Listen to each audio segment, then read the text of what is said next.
इनको छुपा लेता हूँ, आजकल चोरों चके बहुत हैं यहाँ पे। आज इस बुढ़े को मुर्गा बनाते हैं। बाबा जी कितनी देर है ट्रेन को?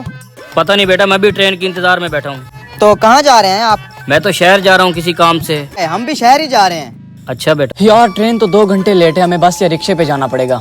अच्छा वैसे मुझे भी जल्दी है, ट्रेन पता नहीं कब आए। आपने भी शहर ही जाना है ना, क्यों ना हम साथ में ही चल लें? चलें फिर। चलो जी। वैसे आप शहर क्या करने जा रहे हैं? बेटा मैं ये सोने के कंगन बेचने जा रहा हूँ। यहाँ तो कोई रिक्शे वाला भी दिखाई नहीं दे रहा। काफी सारा सफर कर लिया है, अभी तक कोई रिक्शा नजर नहीं आया। अब कोई कहानी सुना दो ताकि सफर की थकान महसूस ना हो। बेटा फिर ऐसा करो, तुम ही सुना दो कुछ। हम जो कहानी सुनाएंगे, अगर आपने हमारी कहानी को झूठ कहा तो आपके सोने के कंगन हमारे। मुझे मंजूर है बेटा। आगे ना अपनी असलियत पे, ठग कहीं के। हमारी एक गाय थी, उसके सींग पहाड़ों जितने बड़े थे, दूध तो इतना देती थी, नदियाँ बह जाती थी, नदियाँ। ये मोटी मोटी उसकी आंखें। एक उड़ता हुआ मच्छर हमारी गाय के माथे से टकराया।